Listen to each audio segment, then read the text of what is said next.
You know that feeling when your soul is so heavy, it feels like you're carrying the weight of the world on your shoulders.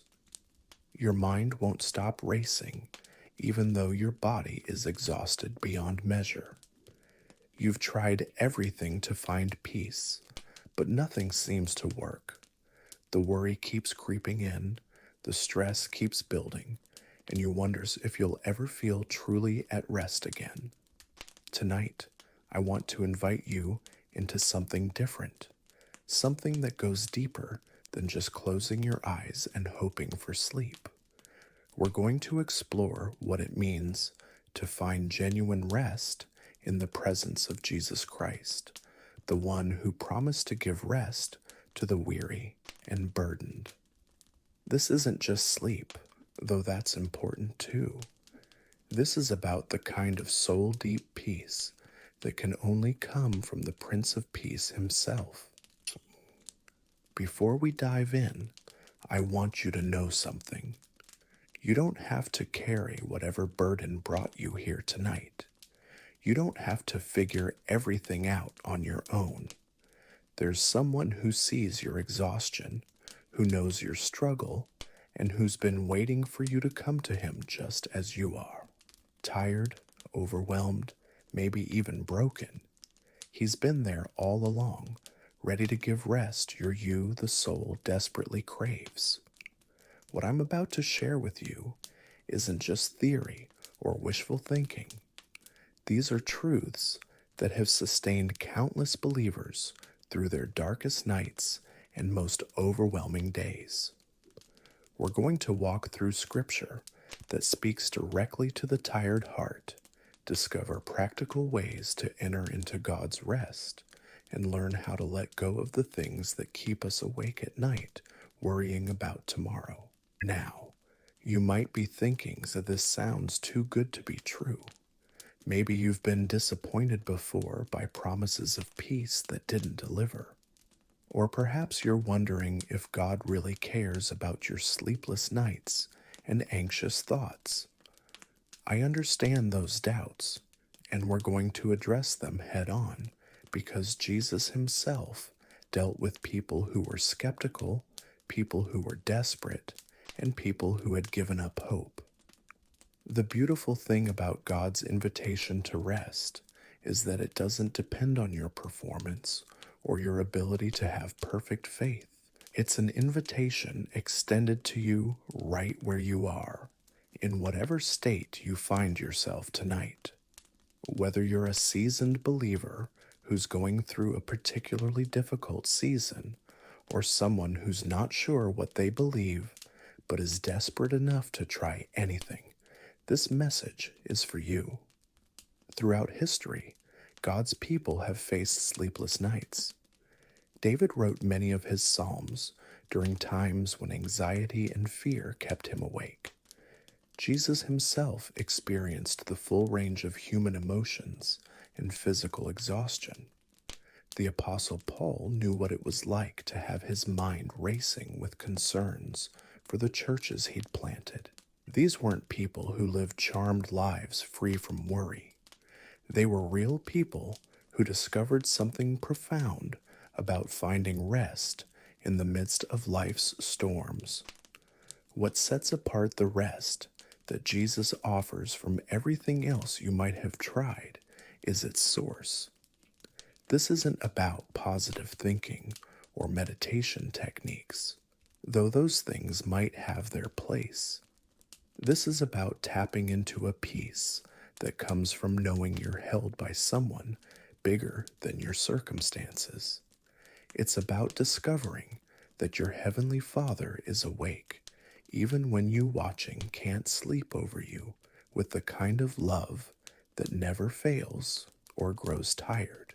The word rest appears throughout Scripture in different forms, but it always carries this idea of ceasing from our own efforts and trusting in God's provision.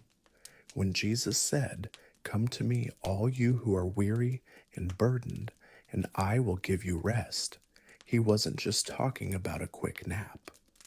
He was offering something that addresses the root causes of our restlessness.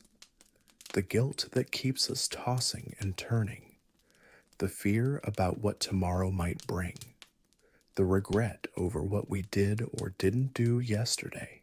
But here's what makes this different from any self help approach you might have encountered. The rest Jesus offers doesn't require you to get your life together first, that you stop being. It doesn't demand human or somehow transcend all your problems. Instead, it meets you in the middle of your mess and says you can find peace, even here, even now, even with everything that's weighing on your heart. Think about the last time you felt truly at peace. Not just the absence of stress, but that deep sense that everything was going to be okay. For many of us, those moments are rare and fleeting. We catch glimpses of peace here and there, but then life crashes back in with its demands and disappointments. What if I told you that kind of peace could become your normal instead of the exception? The truth is, most of us have been taught to find rest in all the wrong places. We think if we just work hard enough, save enough money, fix enough problems, or control enough variables, then we'll finally be able to rest. But that approach keeps us on a hamster wheel of endless striving. There's always one more thing to worry about, one more problem to solve, one more goal to achieve before we can truly relax. Jesus offers a completely different paradigm. He invites us to rest first, not as a reward for getting everything figured out, but as the foundation for how we live. When we learn to rest in His love and provision, we actually become more effective in handling life's challenges, not less. We make better decisions from a place of peace than we do from a place of panic. Now, I know what some of you are thinking. This sounds nice in theory, but you have real problems that require real solutions. The bills still need to be paid. The relationship still needs attention. The health issue still needs to be addressed. And you're absolutely right.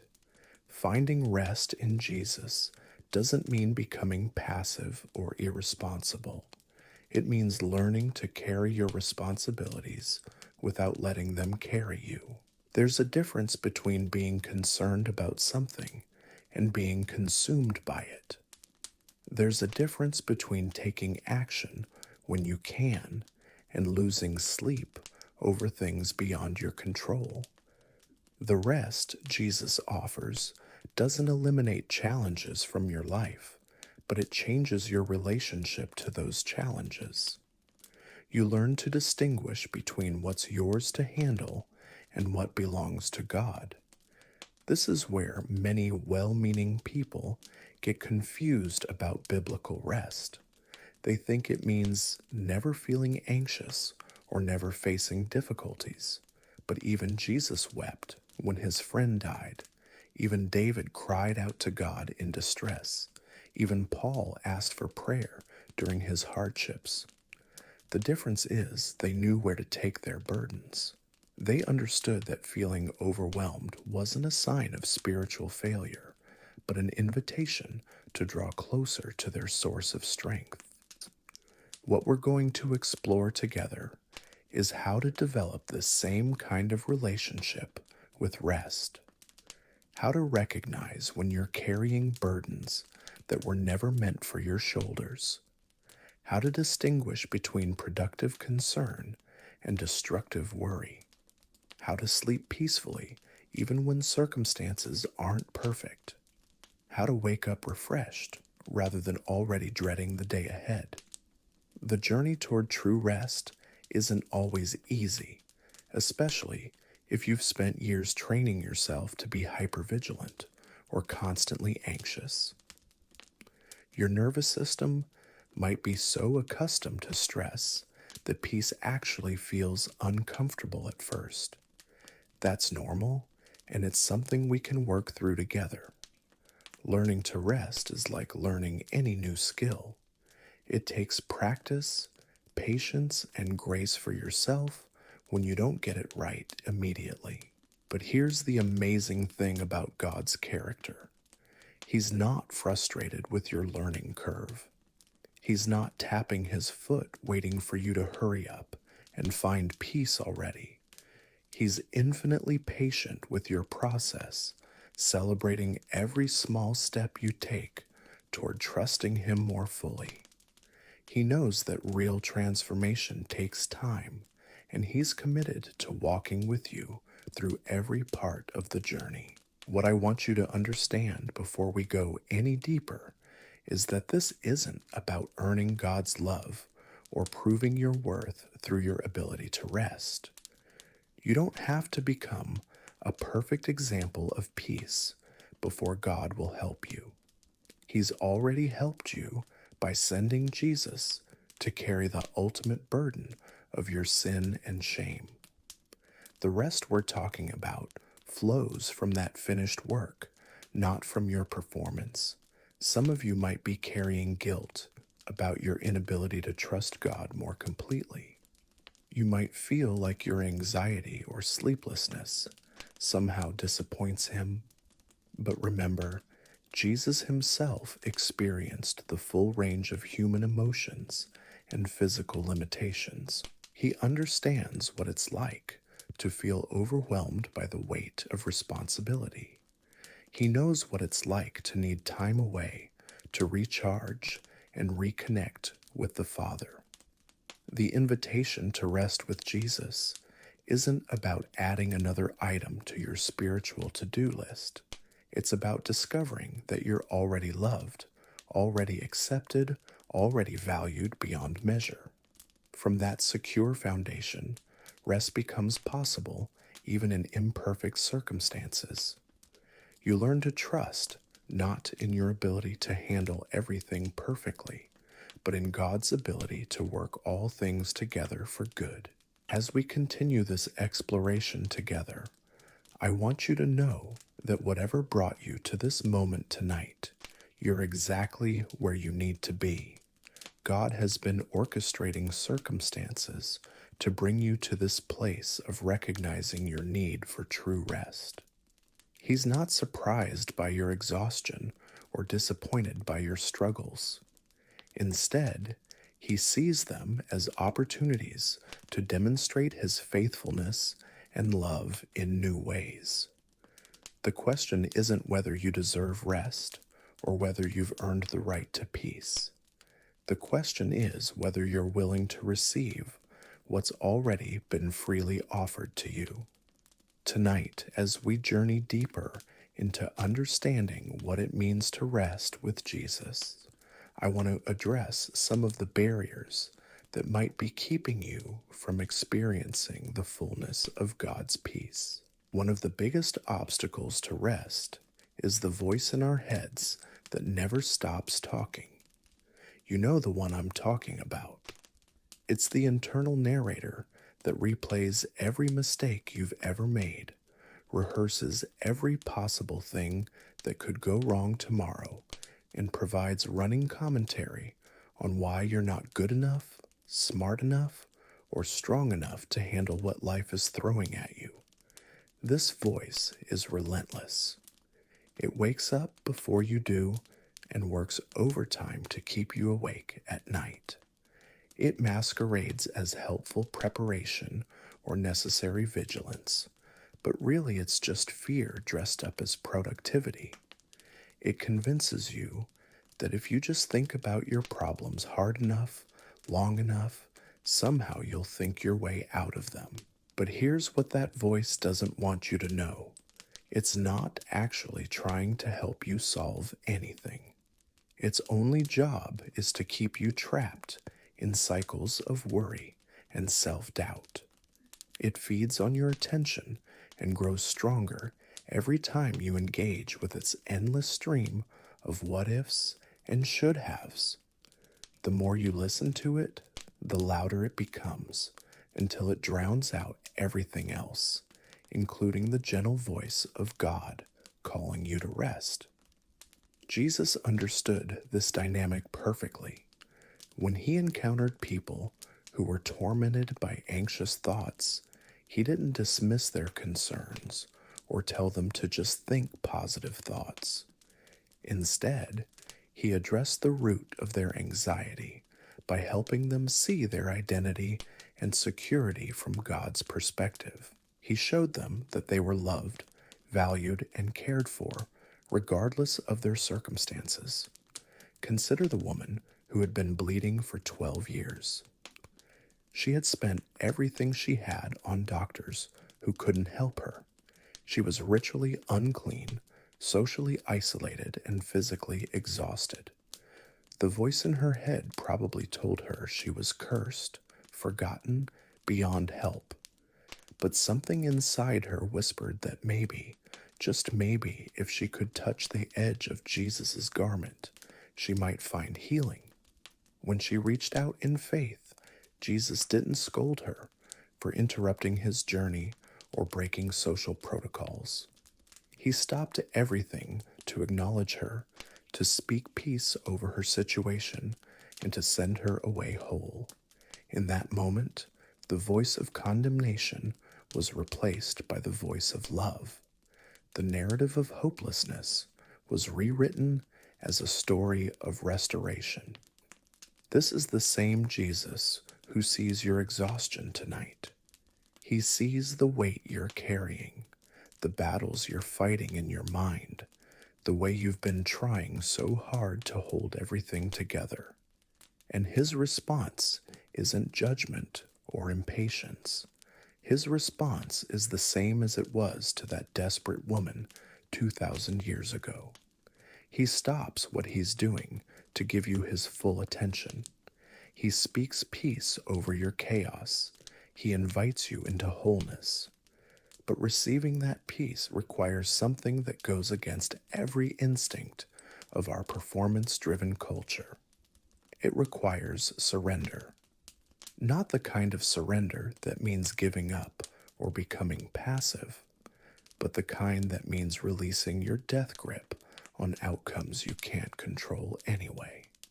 It means admitting that maybe, just maybe, you weren't designed to carry the weight of the world on your shoulders. Surrender feels scary because we've been conditioned to believe that letting go means letting everything fall apart. We think our constant worry and vigilance is the only thing standing between order and chaos in our lives. But what if the opposite is true? What if our attempts to control everything are actually creating more chaos than they prevent? Think about a time when you were learning to float in water. The natural instinct is to tense up, to thrash around, to fight against the water. But fighting makes you sink. Floating only becomes possible when you relax, when you trust the water to hold you up, when you stop struggling and start surrendering to the process. The same principle applies to finding rest in God. The water doesn't ask you to prove you're worthy of being held up. It doesn't require you to pass a swimming test before it will support you. It simply responds to your willingness to relax and trust. God's rest works the same way. It's not earned through spiritual performance or perfect faith. It's received through surrender, through the simple act of letting yourself be held by love that never fails. Now, I realize that for some of you, the idea of surrender might trigger feelings of vulnerability or fear. Maybe you've been hurt by people who were supposed to take care of you. Maybe trusting has led to disappointment in the past. Maybe you've learned that the only way to survive is to stay in control, to never let your guard down, to always be prepared for the worst case scenario. Those protective mechanisms served a purpose at one time. They helped you survive difficult circumstances or navigate relationships with people who weren't trustworthy. But what once protected you might now be preventing you from experiencing the rest your soul desperately needs. The hypervigilance that kept you safe in one season might be keeping you exhausted in this one. God understands this tension. He knows that learning to trust again after being hurt is one of the most courageous things a person can do. He's not asking you to naively trust everyone or to ignore red flags in relationships. He's asking you to trust Him, the one whose love is perfect and whose character is unchanging. He's asking you to risk believing that not everyone will let you down, that not every authority figure will abuse their power, that not every promise will be broken. This kind of trust doesn't develop overnight. It grows gradually as you experience God's faithfulness in small things. Maybe it starts with trusting Him with your sleep tonight. Maybe it's trusting Him with that decision you've been wrestling with for weeks. Maybe it's trusting Him with the relationship that's causing you stress or the financial situation that keeps you awake at night. Each small act of trust builds your capacity for greater surrender.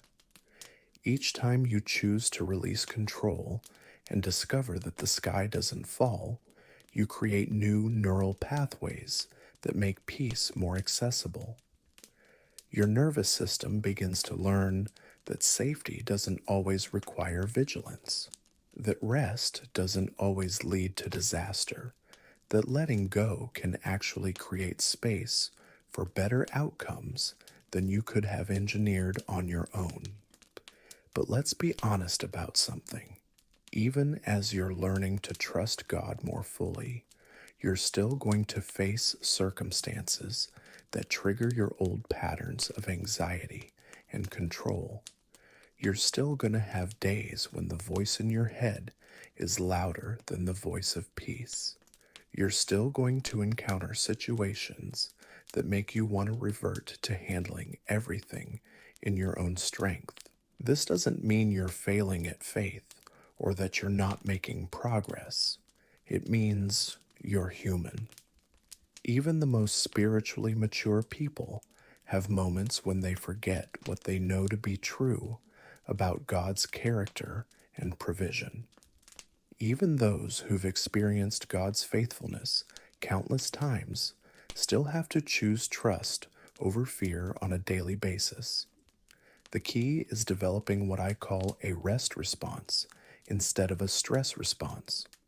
When challenging circumstances arise, instead of immediately jumping into panic mode, you learn to pause. You take a breath. You remind yourself of what you know to be true about God's love and sovereignty.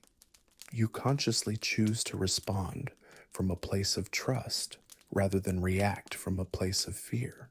This doesn't mean you become passive or fail to take appropriate action when action is needed. It means you operate from a foundation of peace rather than a foundation of panic. You make decisions from a place of clarity rather than confusion. You respond to challenges as someone who is held and loved rather than someone who is alone and abandoned. The practical implications of this shift are profound. When you're operating from rest rather than stress, your body functions differently. Your mind processes information more clearly. Your relationships improve because you're not constantly operating in survival mode. Your sleep becomes more restorative because you're not carrying the weight of the world into your bedroom every night. But perhaps most importantly, you begin to see your circumstances through the lens of God's goodness rather than through the lens of your own limitations. Problems that once seemed insurmountable become opportunities to experience God's provision. Challenges that once triggered despair become invitations to grow in faith. Uncertainties that once paralyzed you with fear become adventures in trusting God's timing and wisdom. This transformation doesn't happen because you become a different person overnight. It happens because you begin to see yourself and your circumstances from God's perspective. You start to understand that your identity isn't defined by your ability to handle everything perfectly. Your worth isn't determined by your productivity or your problem solving skills. Your security doesn't depend on your capacity to predict and prevent every possible difficulty. Instead, you discover that you are God's beloved child, chosen and cherished regardless of your performance. You realize that your Heavenly Father is infinitely more invested in your well being than you could ever be. You begin to trust that the one who spoke the universe into existence is more than capable of handling the details of your life. From this place of security, rest becomes not just possible but natural. You don't have to force yourself to stop worrying because worry no longer serves any useful purpose in your worldview.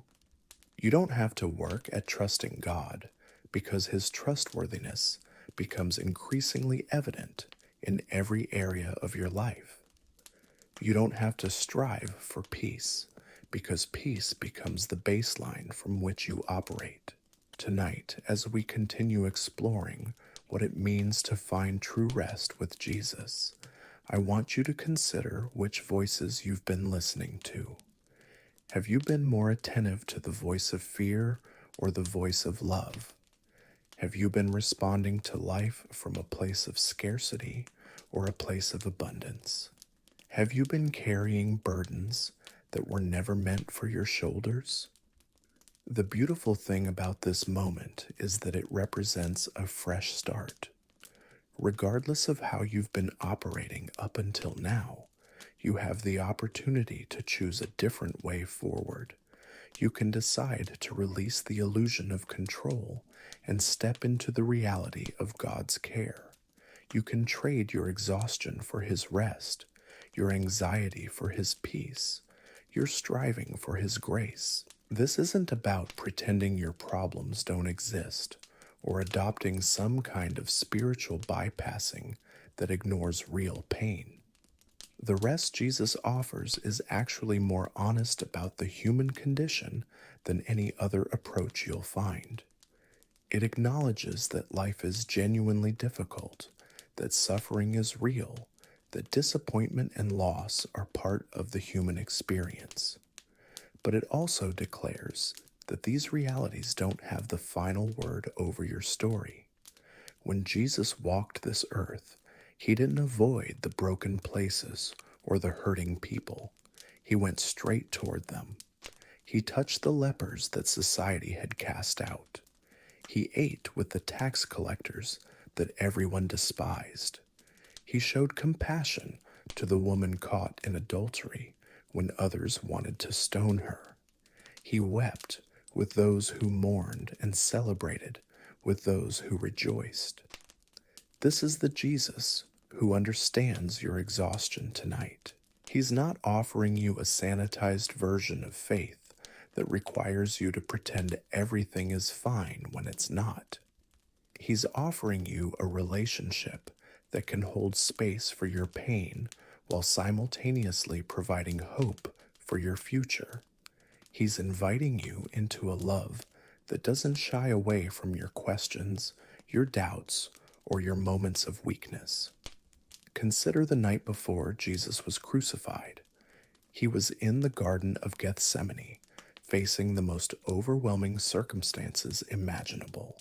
The weight of humanity's sin was about to be placed on His shoulders. He was about to be betrayed by one of His closest friends and abandoned by the others. He knew He was hours away from experiencing separation from His Father for the first time in eternity. In that moment, Jesus didn't pretend to be unaffected. He didn't put on a brave face and act like everything was fine.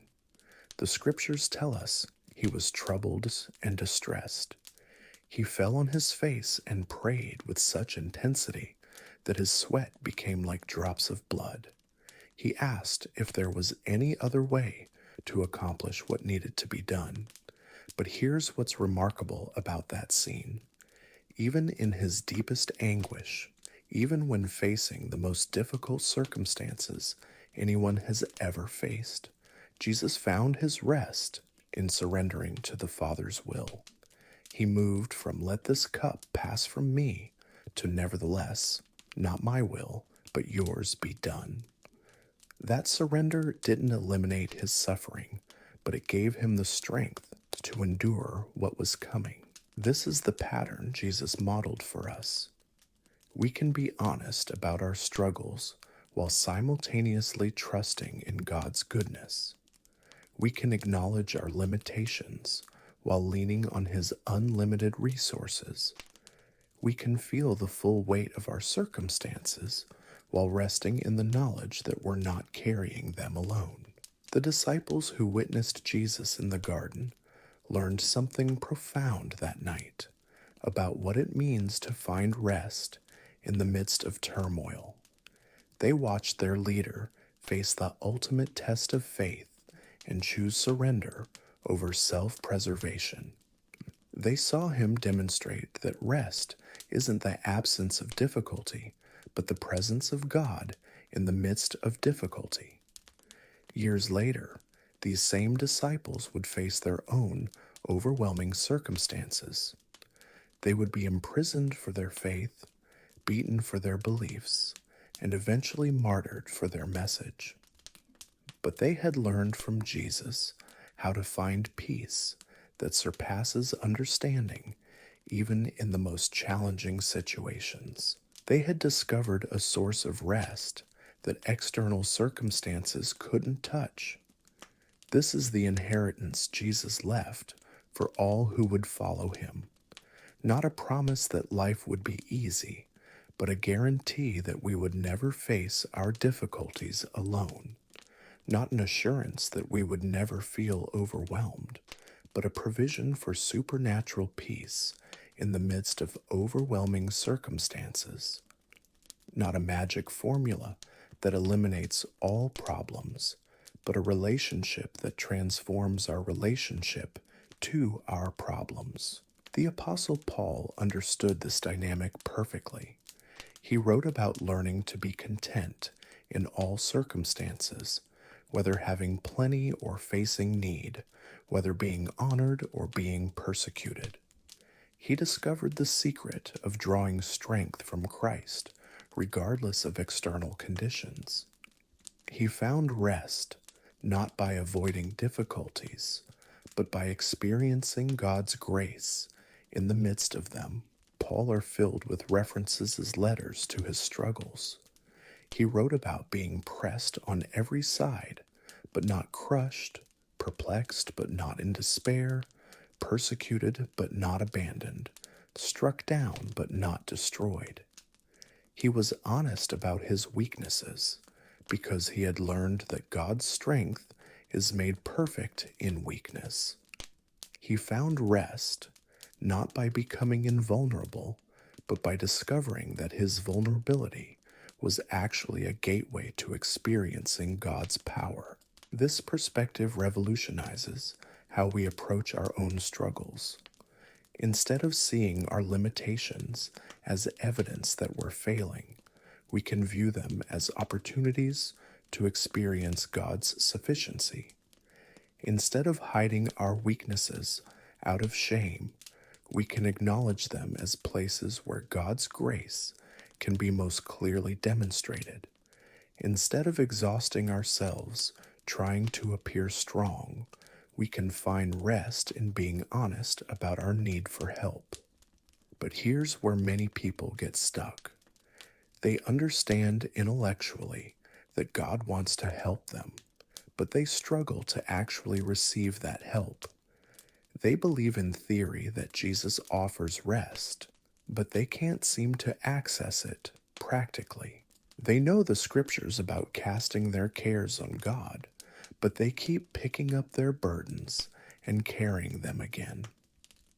This pattern often develops because we've been taught to equate receiving help with weakness or failure.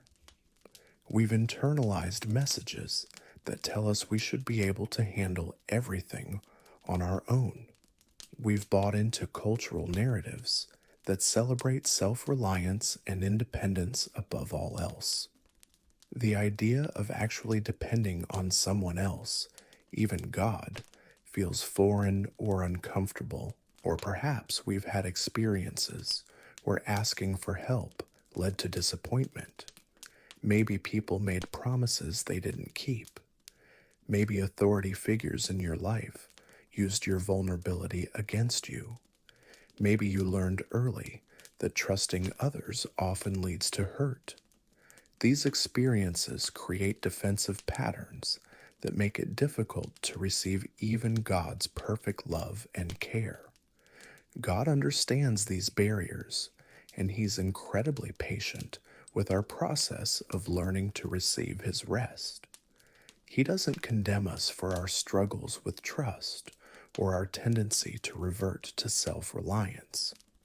Instead, He continues to demonstrate His faithfulness in ways that gradually dismantle our defenses and build our confidence in His character. Sometimes, this happens through small daily provisions that remind us we're seen and cared for. Sometimes, it's through unexpected answers to prayers we weren't even sure we had faith to pray. Sometimes, it's through the peace that floods our hearts in moments when we finally stop trying to figure everything out and simply rest in His presence. Each of these experiences creates what psychologists call positive neural pathways. Every time we choose trust over fear, every time we experience God's faithfulness, every time we practice surrendering control, we're literally rewiring our brains for rest rather than stress. We're training our nervous systems to default to peace rather than panic. This process takes time, especially if you've spent years operating in survival mode. Your body and mind have become accustomed to high levels of stress hormones. Your default responses have been shaped by past experiences of threat or abandonment. Learning to rest might feel unnatural or even scary at first because it requires you to let go of familiar patterns of protection. Be patient with yourself during this transition. Celebrate small victories along the way. Notice moments when you choose peace over panic, even if they're brief. Acknowledge times when you successfully release control, even if you pick it back up later. Growth is rarely linear, and learning to rest is no exception to this rule. What's important is that you keep moving in the direction of surrender rather than demanding perfection from yourself immediately. God is more interested in your heart's posture than your performance. He sees your desire to trust Him more fully. He honors in that intention when your even execution is imperfect. Think of it like learning to dance with a partner. At first, you're focused on your feet, worried about stepping on toes, conscious of every movement. You might feel awkward or self-conscious. But as you practice and develop trust in your partner's ability to lead, you begin to relax. You stop overthinking every step and start flowing with the music. Eventually, dancing becomes natural and enjoyable rather than stressful and difficult. Learning to rest with Jesus follows a similar pattern. Initially, you might feel awkward about releasing control or uncertain about trusting His leadership in your life. You might second-guess your decisions to surrender or worry that you're not doing it correctly. But as you practice and experience His faithfulness, surrender becomes more natural. Rest becomes your default rather than something you have to work to achieve. The beautiful thing about this dance is that Jesus is a perfect partner. He never steps on your toes or leads you somewhere unsafe. He's infinitely patient with your learning process and never frustrated by your mistakes. He celebrates every moment when you allow him to lead, and he gently guides you back into rhythm when you try to take control again. This is the relationship that makes true rest possible. Not a distant God who demands perfection, but an intimate Savior who understands your struggles and meets you exactly where you are. Not a harsh taskmaster who adds to your burdens, but a gentle shepherd who carries your load. Not an impatient judge who condemns your weakness, but a compassionate friend who provides strength for your journey. Tonight, as you consider what it might look like to enter more fully into this rest, I want you to know that you don't have to have it all figured out before you begin. You don't need to understand all the theological implications or resolve all your doubts about faith. You simply need to be willing to try something different than what you've been doing. Maybe that means praying for the first time in years, even if you're not sure anyone is listening. Maybe it means acknowledging that you can't handle everything alone, even if that feels vulnerable. Maybe it means asking God to help you sleep tonight, even if you're uncertain about his desire or ability to intervene in practical matters. Whatever small step feels possible for you right now, that's exactly the right place to start. God isn't waiting for you to make some grand gesture of faith or demonstrate perfect trust. He's waiting for you to simply turn toward him with whatever faith you have, however small it might be. He specializes in taking our mustard seed-sized faith and growing it into something that can move mountains. The woman with the issue of blood didn't have perfect theology when she reached out to touch Jesus' garment. She just had desperate faith that maybe somehow he could help her when no one else had been able to. The father whose son was possessed by demons didn't have unwavering confidence when he asked Jesus for help. He honestly said, "I believe, help my unbelief." The thief on the cross didn't have years of spiritual formation when he asked Jesus to remember him. He just recognized his need for mercy in his final moments. In each case, Jesus responded not to the perfection of their faith, but to the sincerity of their need. He saw past their doubts to their desire for something better. He honored their willingness to reach out, even when they weren't sure what the outcome would be. This same Jesus sees your exhaustion tonight and responds with the same compassion he showed to every weary person who ever approached him. Your tiredness isn't a barrier to experiencing his rest. It's an invitation to discover it. Your weakness isn't disqualifying. It's the perfect context for his strength to be revealed. Your inability of reality to fix everything isn't a failure. It's an acknowledgement that opens the door to experiencing supernatural help. As we prepare to go even deeper into what this rest looks like practically, I want you to consider releasing any pressure you might feel to get this right immediately. Rest isn't a performance you need to master. It's a gift you need to receive. It's not about doing something perfectly. It's about allowing something perfect to be done for you. The same Jesus who calmed the stormy sea with just a word is present with you tonight. The same Jesus who provided rest for the multitudes who came to him weary and burdened is extending that same invitation to you. The same Jesus who promised that his light is ready, yoke is easy, and his burden is to exchange your heavy load for his perfect peace. You don't have to understand how it works to experience it. You don't have to earn it to receive it. You don't have to be strong enough to handle it, to benefit from it. You simply have to be tired enough to want it and humble enough to accept it.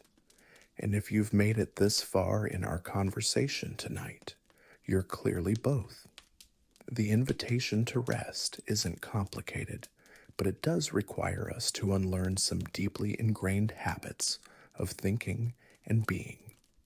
We've been conditioned to believe that constant motion equals progress, that busyness equals importance, that anxiety equals care. But Jesus offers us a radically different way of existing in this world. When he said, "Come unto me, all you who are weary and heavy laden," he wasn't speaking to people who had their lives perfectly organized. He was calling to those who were at the end of their rope, those who had tried everything else and found it wanting. He was inviting people just like you, people who have discovered that their own strength has limits, people who are tired of carrying burdens that were never meant for human shoulders. The Greek word Jesus used for rest in this invitation carries the meaning of refreshment, of being made new again. It's not just about stopping activity, it's about being restored to your original design. Before sin entered the world, before anxiety became humanity's default setting, before fear became our constant companion, there was perfect rest. There was harmony between creator and creation, between purpose and peace, between being and belonging. This is what Jesus is offering to restore in your life. Not just a temporary break from your troubles, but a fundamental shift in how you relate to yourself, to your circumstances, and to the God who loves you more than you can possibly imagine. This rest touches every dimension of your being: physical, emotional, mental, and spiritual. Your body was designed to experience rhythms of work and rest, tension and release, activity and recovery. But our culture has declared war on rest, convincing us that downtime is wasted time, that sleep is for the weak, that constant productivity is the highest virtue. We've created lifestyles that keep our nervous systems in perpetual fight or flight mode, wondering why we feel exhausted even when we're not physically active. When you begin to understand rest as God intended it, you discover that your body actually functions better when it's allowed to follow natural rhythms. Your immune system strengthens when stress hormones aren't constantly flooding your bloodstream. Your mind processes information more clearly when it's not operating in crisis mode 24 hours a day. Your relationships improve when you're not constantly running on empty, trying to give from reserves you don't actually have. But physical rest is just the beginning. Jesus offers rest for your emotions too. How long have you been carrying feelings that seem too heavy for your heart? Grief that never seems to fully heal, anger that burns but never resolves anything, fear that whispers lies about your future, disappointment that colors every new opportunity with skepticism. These emotional burdens can be just as exhausting as physical labor, sometimes more so.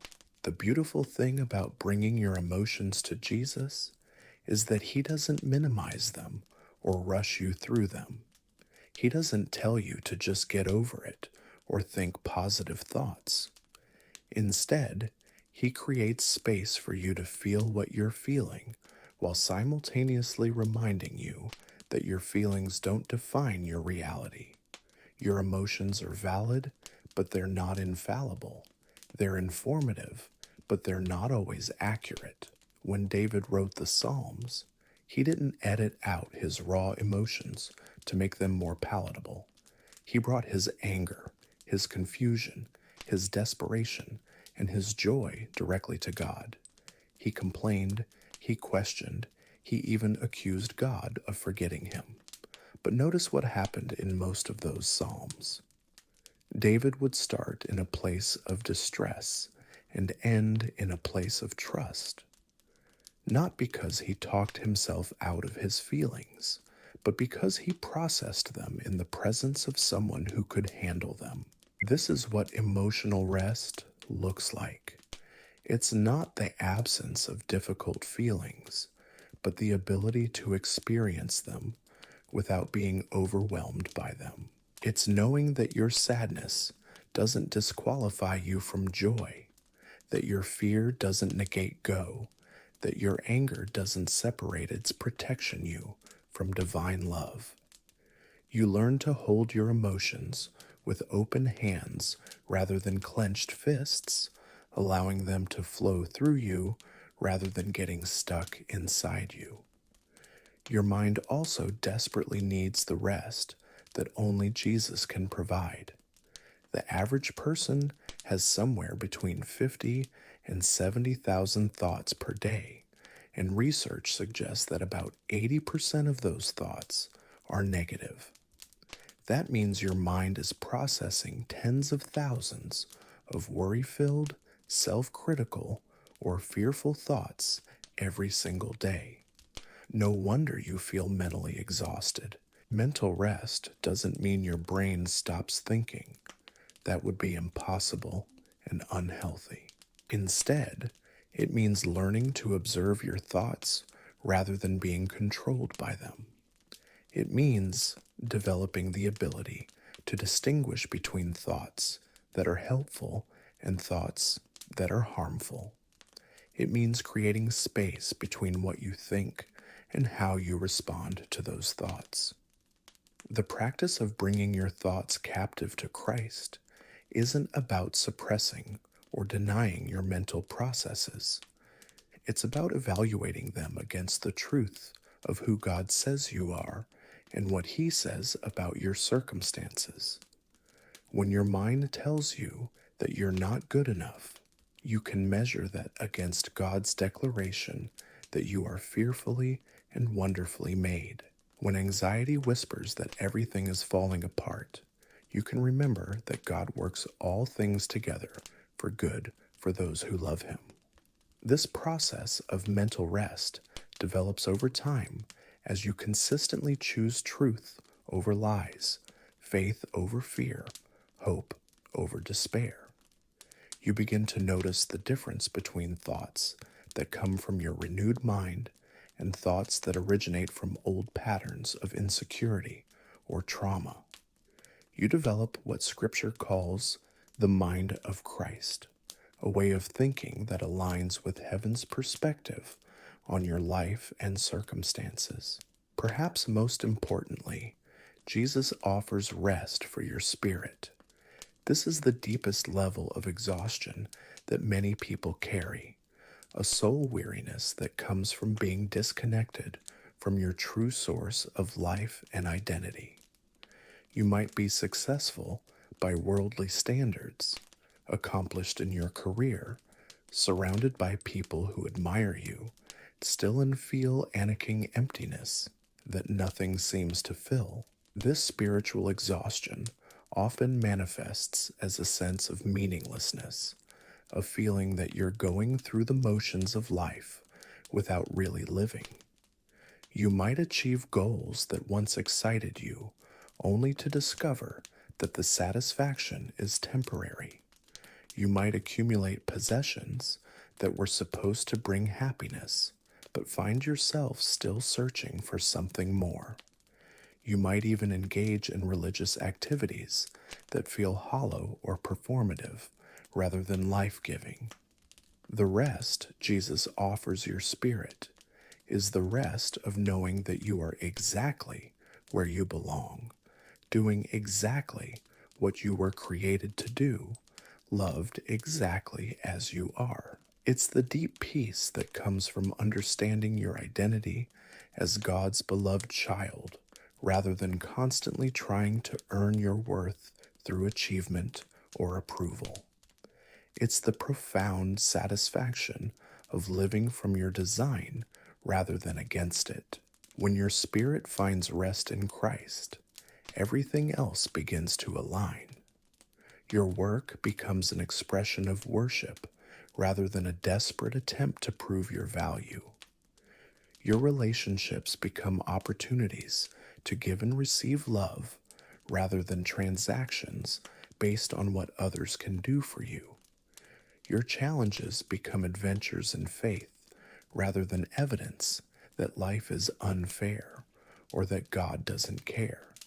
This spiritual rest also transforms your relationship with time.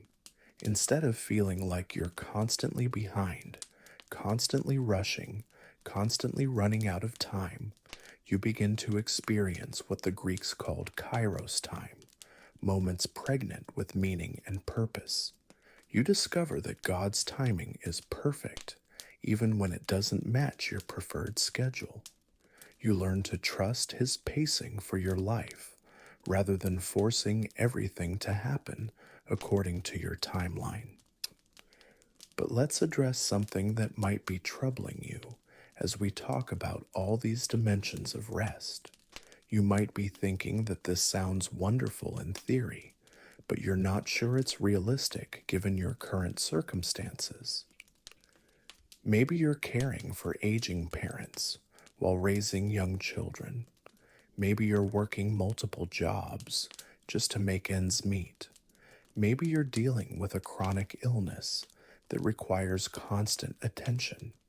Maybe you're in a relationship that demands every ounce of emotional energy you have. The truth is, some seasons of life are genuinely more demanding than others. Some responsibilities can't be delegated or delayed. Some challenges require sustained effort and attention. Jesus isn't asking you to abandon your legitimate duties or ignore real needs in your life, but He is offering to change how you carry those responsibilities and navigate those challenges.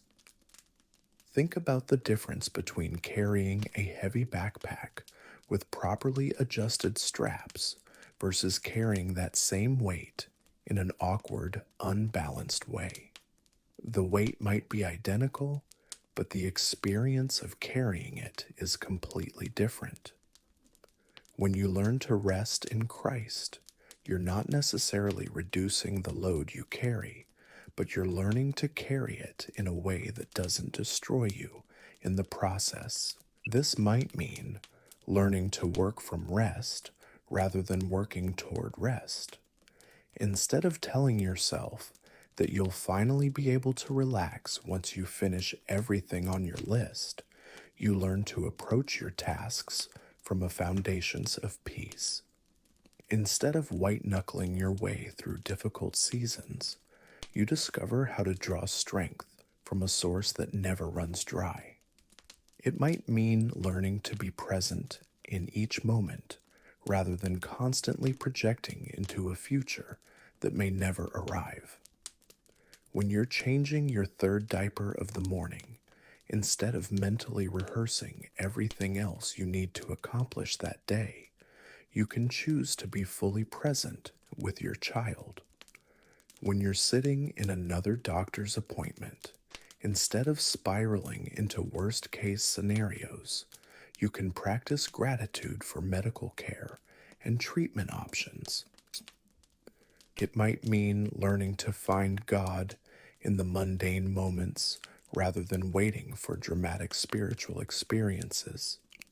He's present when you're washing dishes just as much as He is when you're in a worship service. He's available for conversation during your commute just as much as during formal prayer times. He's working in your ordinary Tuesday just as much as during major life transitions. The rest Jesus offers isn't escapism, it's engagement from a different posture. It's not about checking out of life, but about checking in with the source of life. It's not about avoiding responsibility, but about carrying responsibility in partnership with someone who has unlimited resources and perfect wisdom. Consider how Jesus himself modeled this kind of rest. He had a mission that was literally life and death important. He was working against a deadline, only 3 years of public ministry to accomplish everything the Father had sent him to do. He faced constant opposition, misunderstanding from his closest friends, and the weight of humanity's sin and suffering. Yet the Gospels repeatedly show him withdrawing to pray, taking time to rest, and maintaining perfect peace, even in chaotic circumstances. Jesus didn't sacrifice rest for the sake of ministry. He drew from rest to sustain his ministry. He understood that his connection with the Father was more important than his productivity for the Father. He knew that being came before doing, that identity preceded activity foo, that relationships helped service rather than the other way around. This is the pattern he invites you to follow. Not a frantic, striving, performance-based approach to life, but a sustainable rhythm of drawing near to God and then operating from that place of connection. Not a constant state of emergency, but a steady confidence that comes from knowing who holds your future. As you begin to experience this kind of rest, you might notice that some people in your life don't understand the change. They might interpret your newfound peace as laziness or your boundaries as selfishness.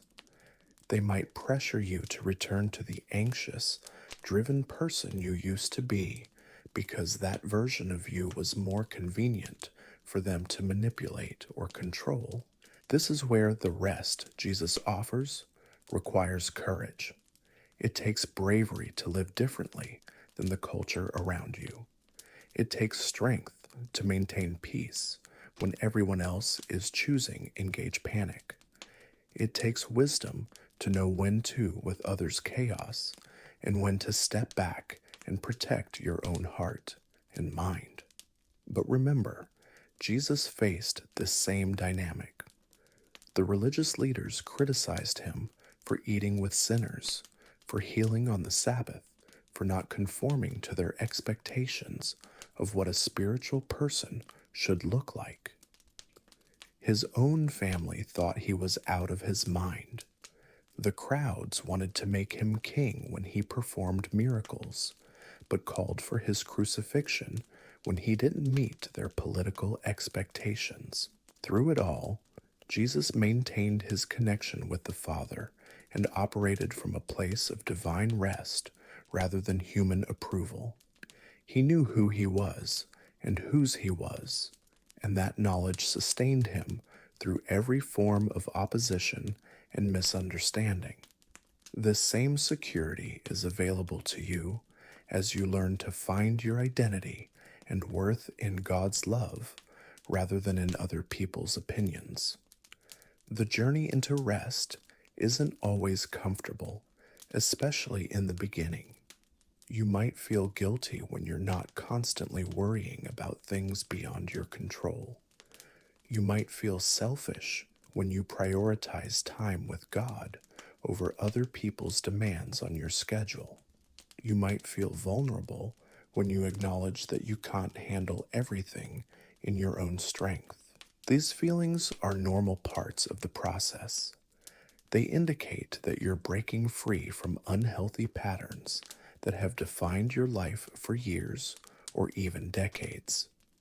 Change always feels uncomfortable initially, even positive change. Your nervous system needs time to adjust to operating from peace rather than stress. Your mind needs time to develop new thought patterns. Your heart needs time to trust that this new way of being is safe and sustainable. Be patient with yourself during this transition. Celebrate small victories along the way. Notice moments when you choose rest over striving, peace over panic, trust over control. Acknowledge times when you successfully release anxiety, about outcomes you can't influence. Pay attention to situations where you respond from a place of security rather than react from a place of fear. God is cheering you on through every part of this process. He's not frustrated with your learning curve or disappointed by your setbacks. He's infinitely patient with your growth and committed to completing the work he's begun in your life. His love for you isn't contingent on how quickly you master the art of resting in him. Tonight, as we continue exploring what it means to find true rest with Jesus, I want you to consider what it might look like to release just one burden that you've been carrying. Maybe it's worry about a relationship that's been struggling. Maybe it's anxiety about a financial situation that feels overwhelming. Maybe it's fear about a health concern that's been consuming your thoughts. Maybe it's regret about a decision you made, or guilt about something you failed to do. Whatever burden feels heaviest in your heart right now, imagine what it would feel like to hand it over to someone who is infinitely stronger, wiser, and more loving than you are. Picture yourself releasing your grip on that concern and watching Jesus take it into his capable hands. Notice how your shoulders feel when they're no longer carrying weight they were never designed to bear. This isn't about becoming irresponsible or passive about legitimate concerns in your life. It's about distinguishing between what's yours to handle and what belongs to God. It's about taking appropriate action when action is needed while releasing anxiety about outcomes beyond your control. It's about doing your part while trusting God to do his part. The beautiful thing about learning to rest in Christ is that it doesn't require you to have perfect faith or complete understanding before you begin. You can start exactly where you are, with whatever level of trust feels possible right now. God specializes in meeting people at their point of need rather than demanding that they get their act together before approaching him. Maybe your faith feels as small as a mustard seed tonight. Maybe you're not even sure you believe in God, but you're desperate enough to try anything. Maybe you've been hurt by religion in the past, and you're hesitant to open your heart again. Maybe you're carrying shame about things you've done or failed to do, and you wonder if you're beyond redemption. None of these things disqualify you from experiencing God's rest. In fact, they're exactly the kinds of situations where his grace shines most brightly. He doesn't offer rest only to those who have their lives figured out. He offers it especially to those who have discovered that they don't have all the answers. The invitation is simple, even if accepting it feels complicated. Jesus is saying to you tonight, just as he said to the crowds who gathered around him 2,000 years ago, "Come to me. Bring your exhaustion, your burdens, your fears, your failures, your hopes, your dreams, your questions, your doubts. Come exactly as you are, not as you think you should be. I have what your soul is searching for. I have the rest you desperately need." This invitation isn't time limited or conditional. It's not offered only during certain hours or in specific locations. It's not dependent on your performance or your ability to clean up your act first.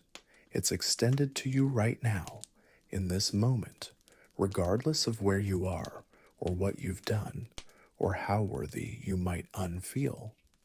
The question isn't whether you deserve this rest. None of us do.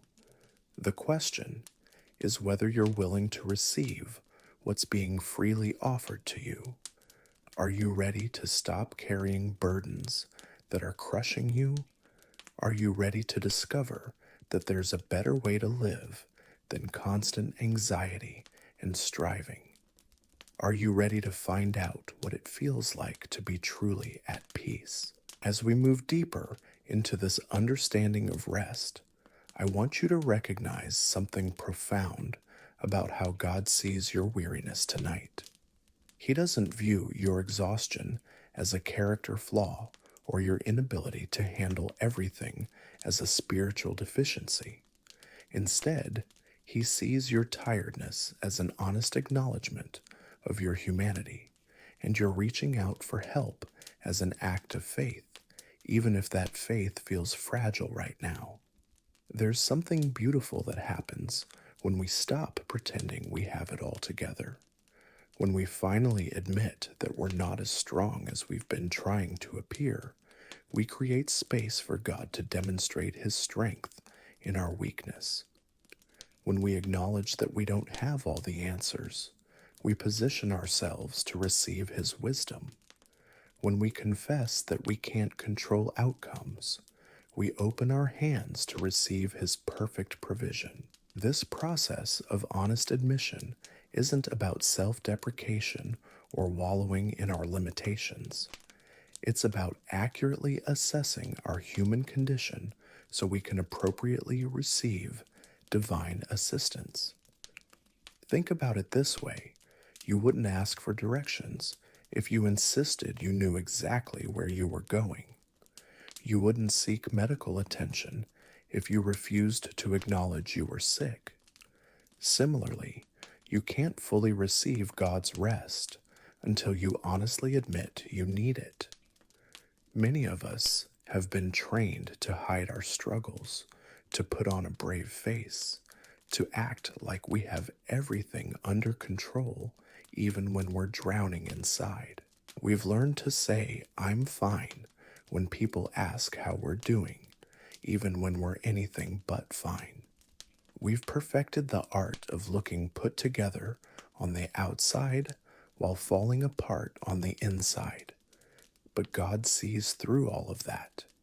He knows when you lie awake at 3 in the morning, replaying every conversation from the day, wondering if you said something wrong. He sees when you check your phone obsessively, hoping for some piece of good news to counteract all the worry in your head. He notices when you hold your breath every time the phone rings, bracing yourself for another crisis you'll have to manage. You don't have to perform for God. You don't have to convince Him that you're worthy of His help. You don't have to present a sanitized version of your life that hides all the messy, complicated, broken parts. He already knows every detail of your struggle, and He loves you completely anyway. In fact, it's often in our most vulnerable moments that we experience God's presence most powerfully. When we finally stop trying to impress Him with our strength and instead come to Him in our weakness, we create space for His grace to work in ways we never imagined possible. Our brokenness becomes the very place where His healing flows most freely. Consider the woman who came to Jesus weeping, washing His feet with her tears and drying them with her hair. She didn't come with a prepared speech or a list of credentials. She came with her pain, her shame, her desperate need for forgiveness and love. And Jesus didn't send her away or lecture her about proper etiquette. Instead, He honored her vulnerability and sent her away with peace. This is the same Jesus who sits with you tonight in your exhaustion. He's not checking His watch, wondering when you're going to get your act together. He's not tapping His foot impatiently, waiting for you to figure out how to trust Him better. He's simply present with you in your tiredness, offering rest without condition or timeline. But receiving this rest often requires us to challenge some deeply held beliefs about how life is supposed to work. Many of us have been operating under the assumption that good things come to those who work hardest, that security comes through constant vigilance, that love must be earned through performance. These beliefs create internal pressure that makes rest feel dangerous or irresponsible. What told you that some of the most important, if I work in your life, happens when you're at rest? What if the breakthrough you've been striving for comes not through surrender more effort, but what if the security you've been trying to create through control is actually found in releasing control to someone infinitely more capable than you? This isn't just spiritual theory, it's practical reality. When you operate from a place of rest, you make better decisions because you're not being driven by fear or panic. You have more energy for the things that truly matter because you're not wasting it on worry about things beyond your influence. You build stronger relationships because you're not constantly running on empty, trying to give from reserves you don't have. Your creativity flourishes when your mind isn't consumed with anxiety. Your physical health improves when stress hormones aren't constantly flooding your system. Your spiritual sensitivity increases when you're not drowning out God's voice with the noise of constant striving. Rest isn't a luxury you can't afford. It's a necessity you can't offer. But to ignore, let's be honest about something that might be troubling you. You might be thinking that this all sounds wonderful, but you have real deadlines to meet, real bills to pay, real responsibilities that can't be ignored. You might worry that if you truly rest, if you really let go of control, everything will fall apart. I understand that fear because it's rooted in real experiences. Maybe you've tried to relax before, only to have something important slip through the cracks. Maybe you've trusted others who let you down. Maybe you've learned that vigilance is the price of avoiding disaster in your life. But here's what I want you to consider. The hypervigilance that once protected you might now be preventing you from experiencing the life God intended for you. The control that helped you survive difficult circumstances might be keeping you from thriving in your current season. The independence that got you through hard times might be isolating you from the help and love available to you now. God isn't asking you to become careless or irresponsible. He's not suggesting you abandon all wisdom or ignore legitimate concerns.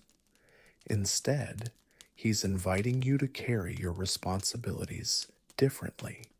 He's offering to be your partner in handling life's challenges rather than leaving you to face them alone.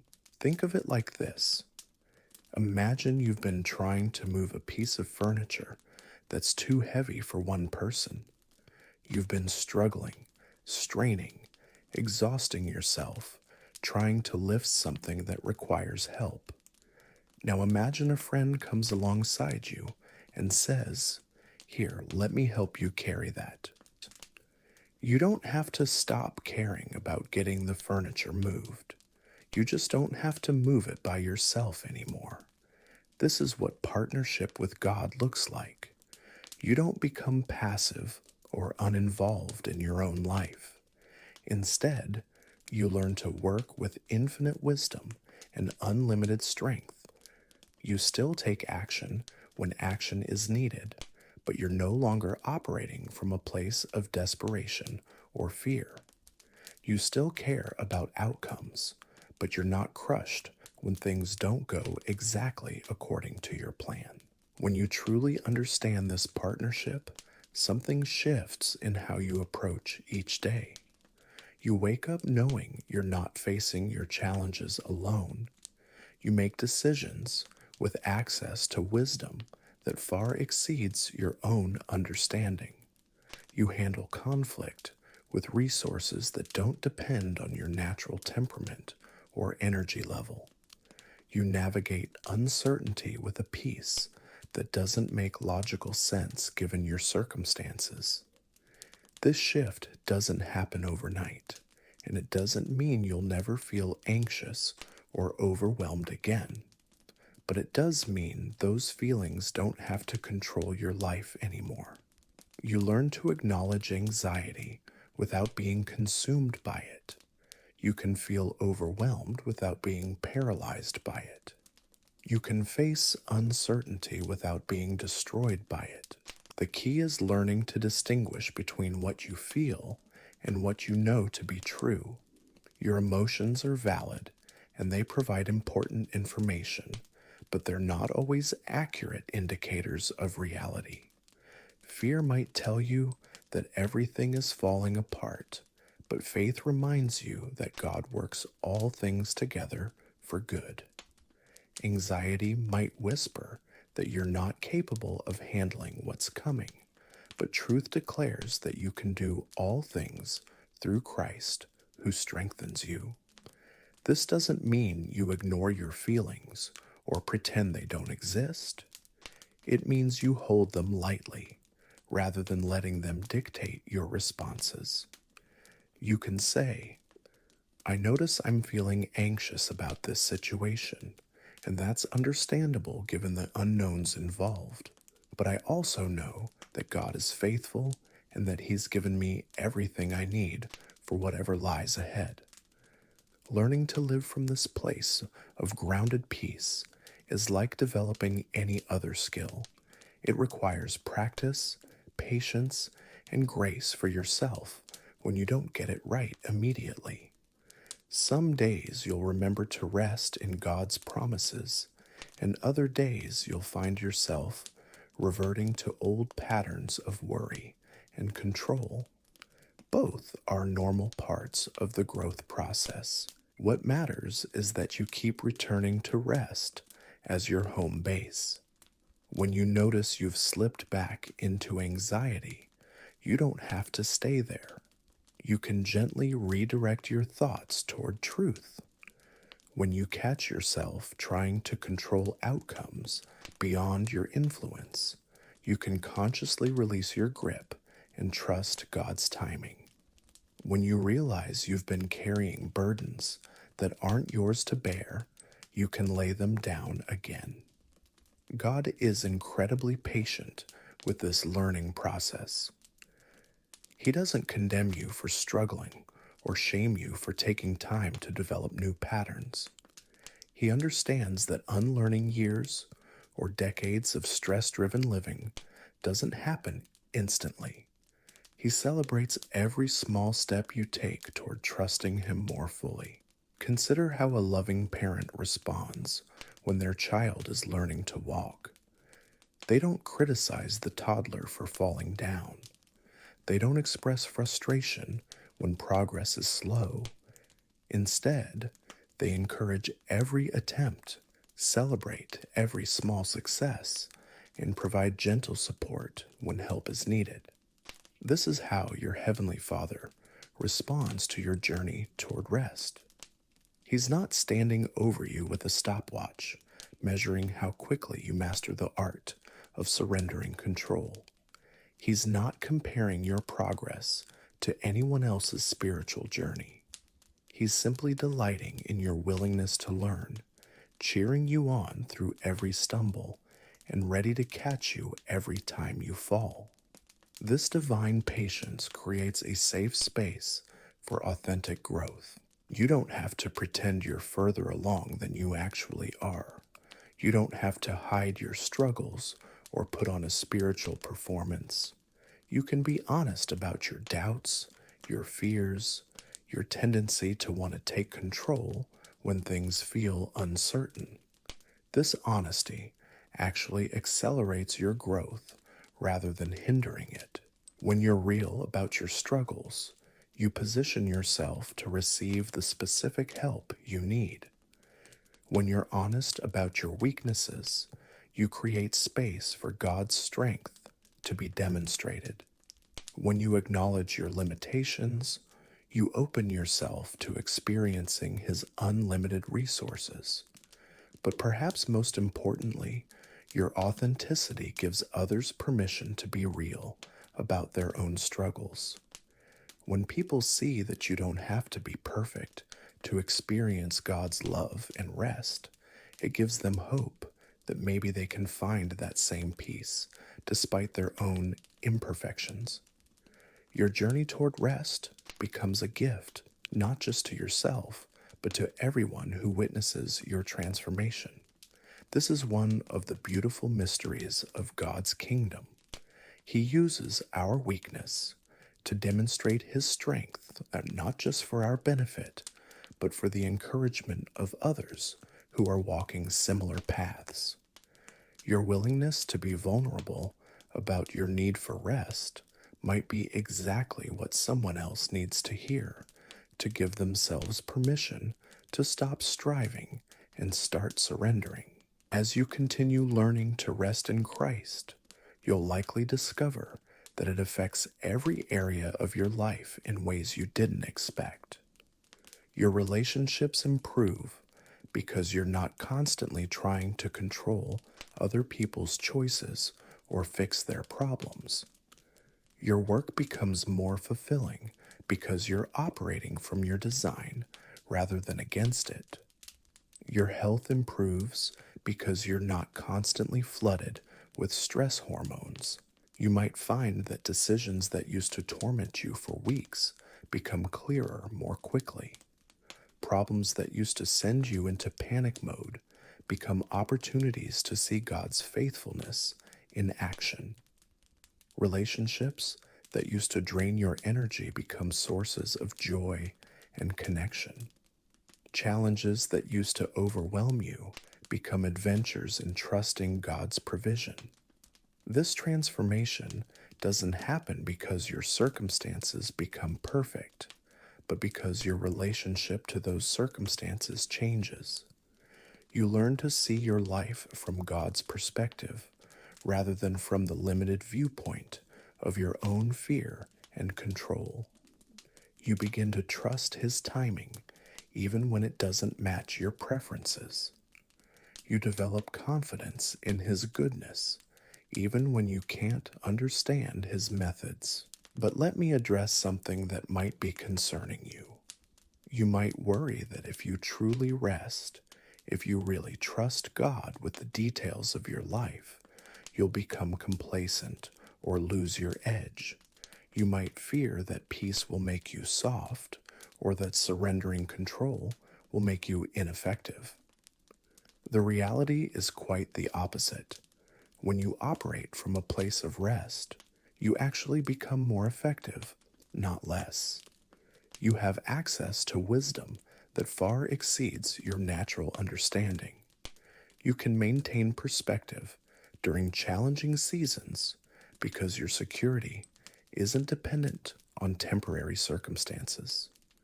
You make better decisions because you're not being driven by fear or desperation. Think about athletes who perform at the highest levels. They don't succeed by being tense and anxious about every movement.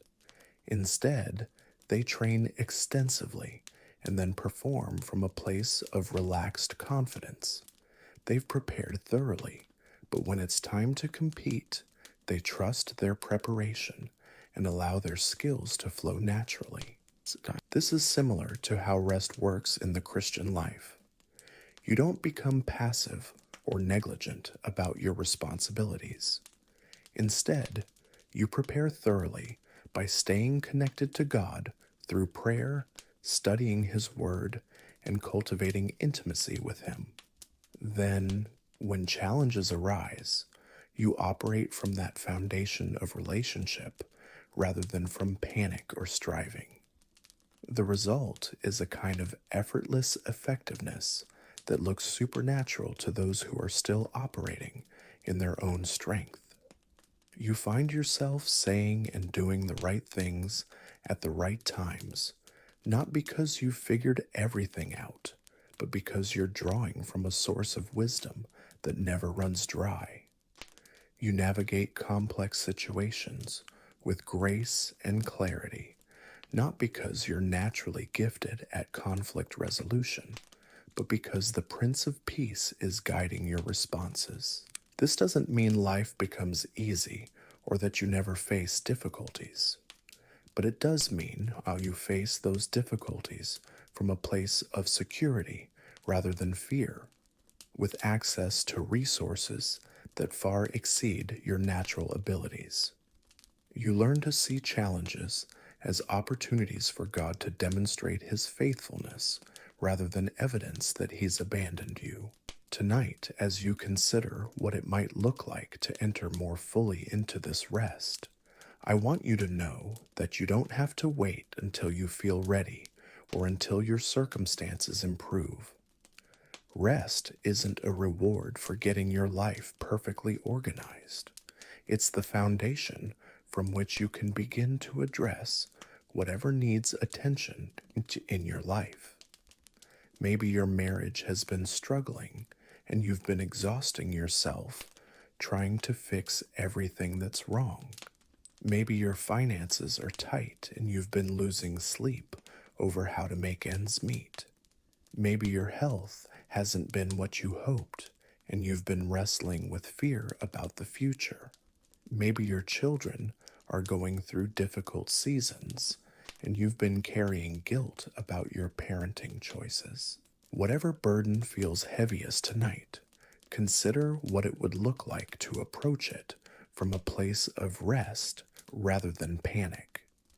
Instead of trying to solve everything through sheer force of will, what if you partnered with God in addressing these concerns? Instead of carrying the full weight of responsibility alone, what if you allowed Him to carry what belongs to Him while you handle what's actually yours to manage? This partnership doesn't mean you become irresponsible about legitimate concerns. It means you approach them with divine wisdom instead of human panic. You take action when action is appropriate, but you don't lie awake at night rehearsing worst-case scenarios. You have difficult conversations when they're needed, but you don't try to control other people's responses. You plan for the future as best you can, but you don't torture yourself with anxiety about outcomes beyond your influence. The peace that comes from this kind of partnership is unlike anything the world offers. It's not dependent on your circumstances being perfect or your problems being solved. It's rooted in your relationship with someone whose love never fails, whose wisdom never errs, whose power never diminishes. It's the kind of peace that can coexist with challenge, the kind of rest that can be found even in the midst of storm. As we prepare to explore even more practical aspects of finding rest with Jesus, I want you to consider releasing any timeline you might have for when this transformation should happen. God's work in your life unfolds according to His perfect timing, not according to your impatience or anyone else's expectations. Some changes happen quickly, others develop gradually over months or years. Both are equally valid expressions of His grace in your life. What matters most is not the speed of your progress, but the sincerity of your desire to experience the rest He offers. God honors every genuine step you take toward Him, however small it might seem. He celebrates your willingness to trust Him with areas of your life you've been trying to manage alone. He meets your smallest act of faith with His unlimited power and love. Your journey toward rest is unique to you, designed specifically for your temperament, your history, your circumstances, and your calling. Don't compare your process to anyone else's spiritual experience. Don't pressure yourself to feel or respond exactly like other believers you admire. God is writing a story in your life that's unlike anyone else's, And that story includes whatever path leads you most effectively into his rest. Some people experience dramatic moments of release, where years of anxiety seem to melt away instantly. Others find that peace comes gradually, layer by layer, as they consistently choose trust over fear in daily situations. Some discover rest through quiet meditation and prayer, others through active service or creative expression. There's no formula that works for everyone, but there is a God who knows exactly what works for you. Trust Him to guide you into the specific expression of rest that fits your personality and circumstances. Be open to methods you might not have considered before. Be willing to try approaches that stretch you beyond your comfort zone. Most importantly, be patient with yourself as you learn what it means to live from a place of divine peace rather than human striving. The beautiful thing about this journey is that every step you take toward rest benefits not just you, but everyone around you. When you stop operating from anxiety and fear, you create space for others to experience peace in your presence. When you model what it looks like to trust God with difficult circumstances, you give others permission to release their own need for control. When you demonstrate that it's possible to face uncertainty with grace, you become a source of hope for those who are still learning to trust. Your rest becomes a gift to your family, your friends, your coworkers, and everyone who encounters you. They might not understand exactly what's different about you, but they sense something peaceful in your presence that they want to experience for themselves. Your life becomes a testimony to the reality that there is indeed a better way to live than constant stress and striving. This is part of God's beautiful design. As we experience His rest personally, we naturally become conduits of that rest to others. We don't have to preach at people or try to convince them to change their ways. We simply live from the peace we've discovered, and that peace becomes contagious to those who are hungry for something better than the anxiety-driven life our culture promotes. Tonight, as you prepare to go even deeper into understanding what practical rest looks like, I want you to know that you're already exactly where you need to be. The very fact that you're here, listening to these words, considering these truths, is evidence that God is at work in your life. He's been drawing you toward this moment of recognizing your need for His rest, and He'll continue to guide you as you learn to receive it more. Don't have to have fully. You everything figured out before you take the next step. You don't need to resolve all your doubts or overcome all your fears before you begin to experience God's peace.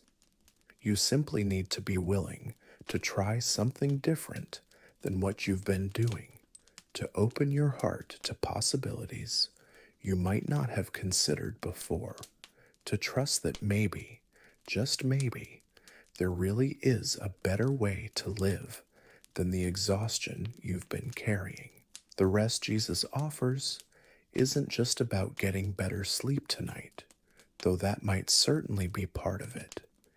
It's about discovering a whole new way of being in the world, a way that honors your human limitations while drawing on divine resources.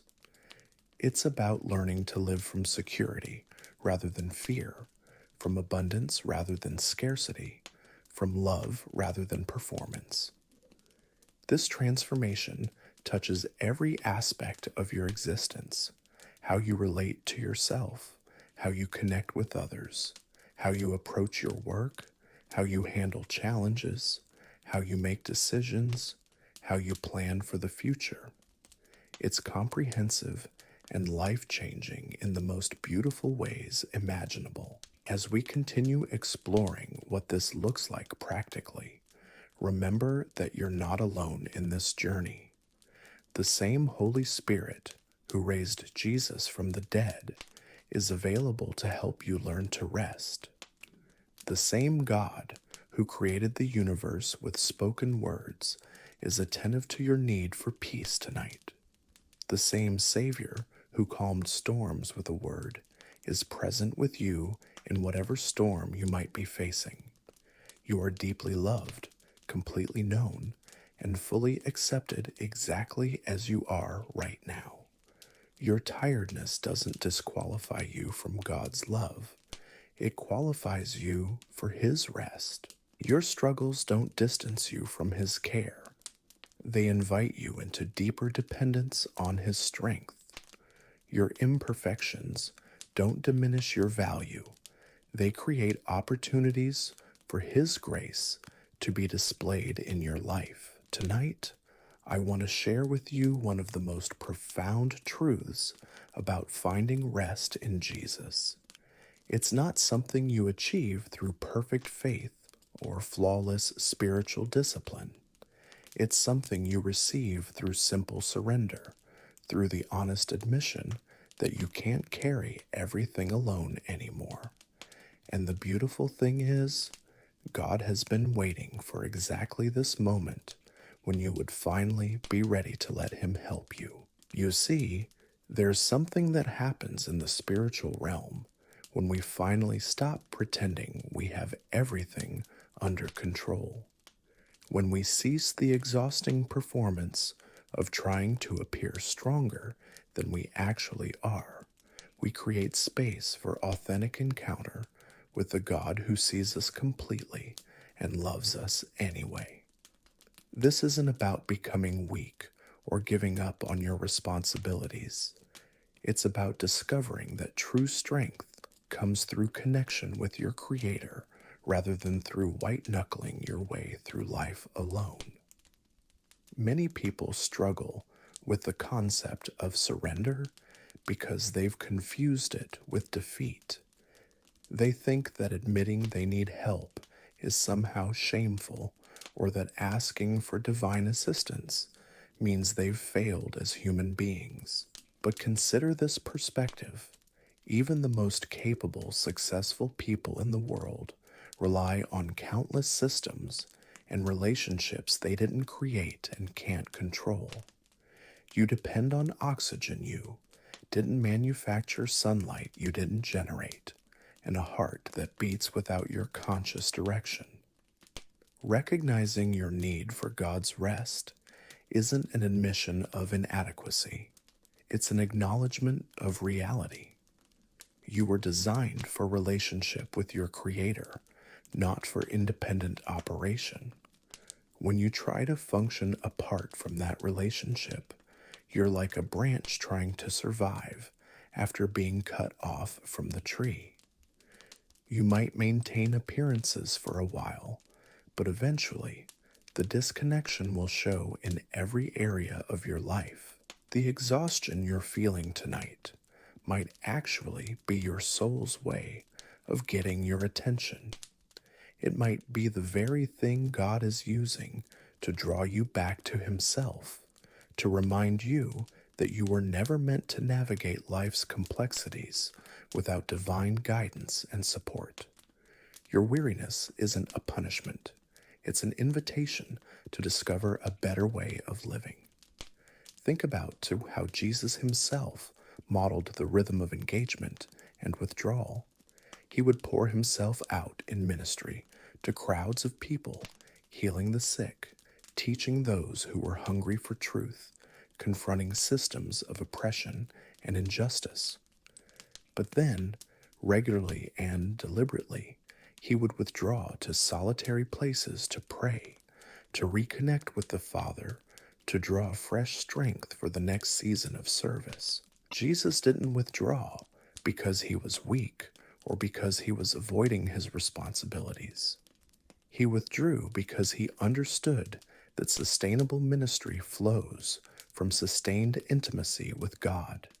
He knew that trying to give from empty reserves leads to burnout and ineffectiveness.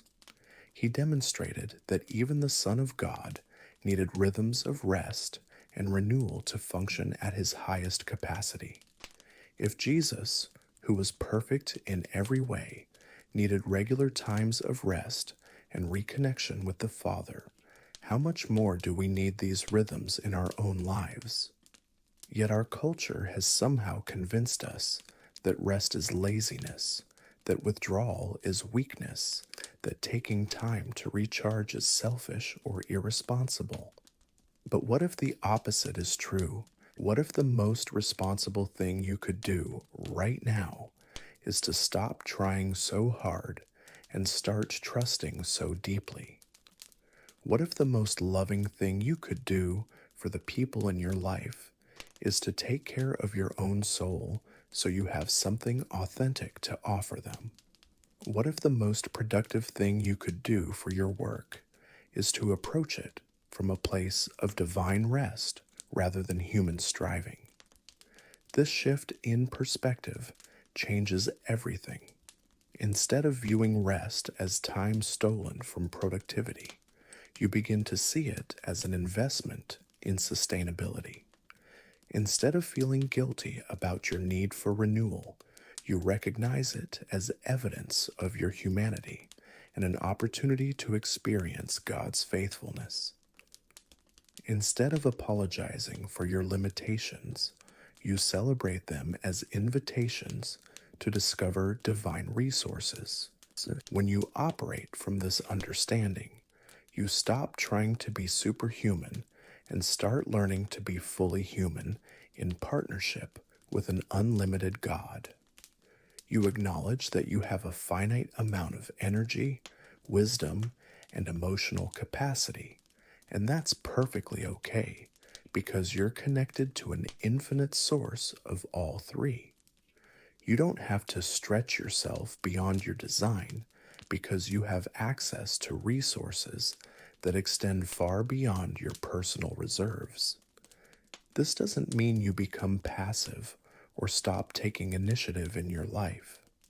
It means you learn to distinguish between effort that flows from rest and effort that flows from striving.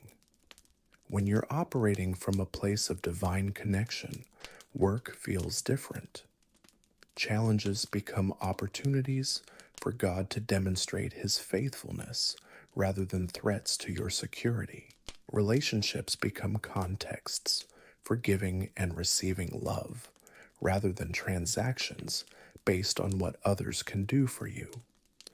You begin to understand that your value isn't determined by your productivity or your ability to solve everyone's problems. Your worth is established by the simple fact that you are God's beloved child, created in his image, chosen before the foundation of the world, loved with an everlasting love that doesn't fluctuate based on your performance or productivity. From this place of secure identity, rest becomes natural rather than something you have to work to achieve. You don't have to convince yourself to stop worrying because worry no longer serves any useful purpose in your worldview. You don't have to force yourself to trust God because his trustworthiness becomes increasingly evident through every experience of his faithfulness in your life.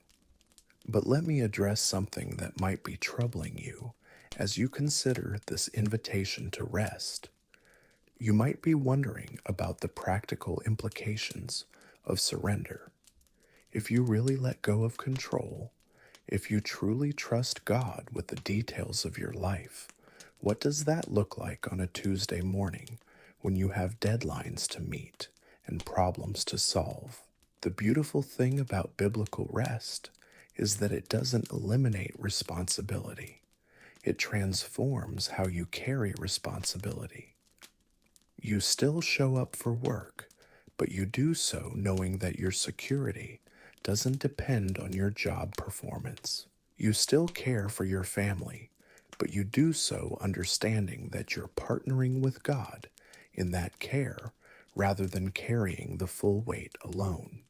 You still address problems that arise, but you approach them with access to wisdom and strength that far exceed your natural abilities. Consider the difference between trying to push a heavy boulder uphill versus learning to roll it downhill. The destination might be the same, but the experience of getting there is completely different. When you learn to work with God's design for your life rather than against it, when you align yourself with His purposes rather than insisting on your own agenda, you discover that many things you've been struggling to accomplish actually become much more manageable. This doesn't mean life becomes effortless or that you never face challenges, but it does mean you face those challenges from a different posture. Instead of approaching problems with clenched fists and gritted teeth, you learn to hold them with open hands, trusting that God will provide whatever is needed for each situation. Instead of losing sleep over outcomes you can't control, you focus your energy on taking faithful action in areas where you do have influence. The peace that emerges from this way of living is unlike anything our culture offers. It's not the temporary relaxation that comes from escaping your responsibilities for a weekend. It's not the artificial calm that comes from numbing yourself to life's difficulties. It's the deep, abiding sense of security that comes from knowing you're held by someone whose love never fails and whose wisdom never errs. This peace can coexist with challenge, uncertainty, and even suffering. It's not dependent on your circumstances being comfortable or your problems being resolved. It's rooted in your relationship with the God who remains constant regardless of what's happening around you. This is why people throughout history have been able to maintain hope and joy even in the most difficult circumstances. They had discovered a source of peace that external situations couldn't touch. You might be thinking that this sounds too good to be true, especially if you've been disappointed by promises of peace that didn't deliver in the past. Maybe you've tried prayer and didn't see the results you hoped for.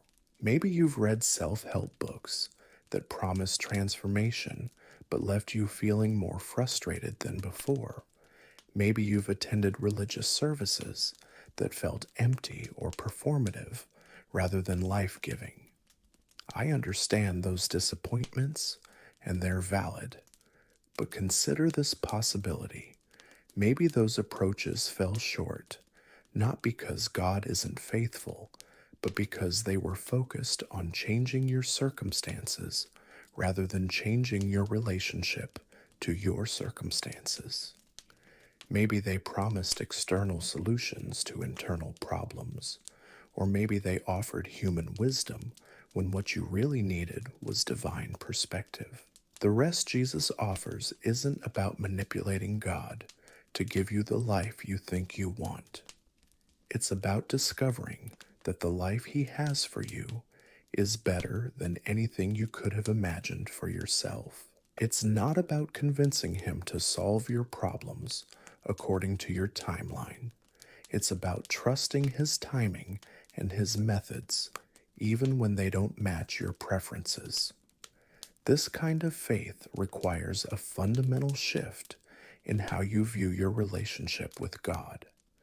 Instead of seeing Him as a cosmic vending machine that dispenses blessings in exchange for good behavior, you begin to understand Him as a loving Father who is infinitely more concerned with your character than with your comfort. Instead of approaching Him primarily when you need something, you learn to enjoy His presence for its own sake. When this shift happens, prayer becomes conversation rather than petition. Worship becomes celebration rather than performance. Scripture becomes nourishment rather than obligation. Church becomes community rather than event. Your entire spiritual life transforms from religious duty into relational delight. And from this place of genuine relationship, rest flows naturally. You don't have to manufacture peace or work up faith. You don't have to pretend you're not struggling or hide your questions and doubts. You can bring your whole self, the beautiful parts and the broken parts, the confident moments and the confused ones, into relationship with a God who receives all of you with perfect love. This authenticity actually accelerates your growth rather than hindering it. When you're honest about your struggles, you position yourself to receive the specific help you need. When you acknowledge your weaknesses, you create space for God's strength to be demonstrated. When you admit your confusion, you open yourself to divine clarity that surpasses human understanding. But perhaps most importantly, your authenticity gives others permission to be real about their own struggles. When people see that you don't have to be perfect to experience God's love and rest, it gives them hope that maybe they can find that same peace despite their own imperfections. Your journey toward rest becomes a gift not just to yourself, but to everyone who witnesses your transformation. Tonight, as you consider what it might look like to take your next step toward experiencing God's rest, I want you to know that you don't have to have everything figured out before you begin.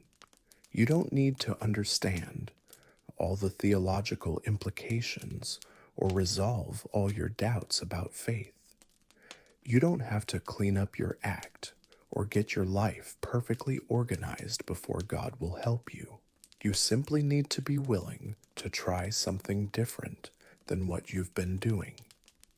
Maybe that means having an honest conversation with God about your exhaustion and your need for help.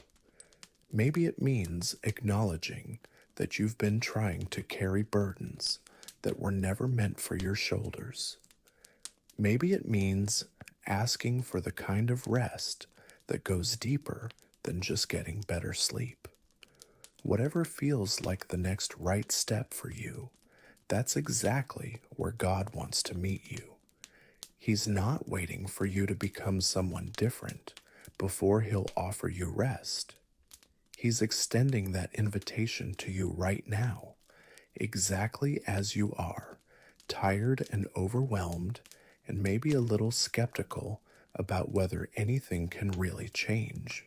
The beautiful thing about God's character is that he specializes in meeting people at their point of greatest need. He doesn't require you to have strong faith before he'll help you. He often uses his help to build your faith. He doesn't demand that you trust him perfectly before he demonstrates his trustworthiness. He proves his faithfulness through countless small acts of love and provision that gradually build your confidence in his character. Your weariness tonight isn't a barrier to experiencing his rest. It's an invitation to discover it. Your struggles aren't evidence that you're disqualified from his peace. They're proof that you're exactly the kind of person he came to help. Your imperfections aren't obstacles to his love. They're opportunities for his grace to be demonstrated in ways that will amaze you. As you prepare to explore what this rest looks like in the most practical terms possible, remember that transformation doesn't happen all at once. God is infinitely patient with your learning process, celebrating every small step you take toward trusting him more fully. He's not frustrated by your questions or disappointed by your doubts. He understands that real faith develops through experience, not through trying to convince yourself to believe things that don't feel true to you yet. Be gentle with yourself as you learn what it means to receive God's rest. Notice moments when you successfully release anxiety about things beyond your control, even if you pick up that anxiety again later. Acknowledge times when you choose trust over fear, even if that trust feels fragile. Celebrate occasions when you experience genuine peace, even if it doesn't last as long as you hoped it would. Each of these experiences is building something in you that will eventually become your new, normal way of operating in the world. You're developing spiritual muscles that will allow you to carry life's challenges without being crushed by them. You're creating neural pathways that will make peace more accessible and sustainable in your daily experience. The God who began this work in your life is faithful to complete it. The same love that drew you to this moment of recognizing your need for rest will continue to guide you into deeper and more consistent experiences of His peace. You are not alone in this journey, and you never will be. Tonight, we've walked together through the depths of exhaustion to the shores of divine rest.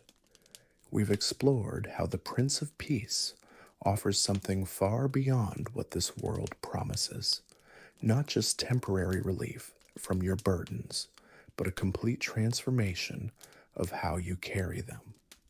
We've discovered that rest isn't earned through perfect faith or flawless performance, but received through simple surrender to the one who sees your weariness and calls you beloved exactly as you are.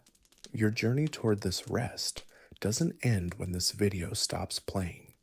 It continues tomorrow morning when you wake up, and the day after that, and every day as you learn to live from the security of being held by love that never fails.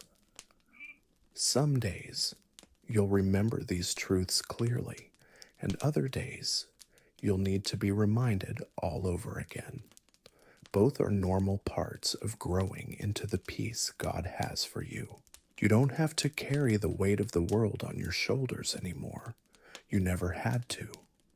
The invitation to rest with Jesus isn't just for tonight.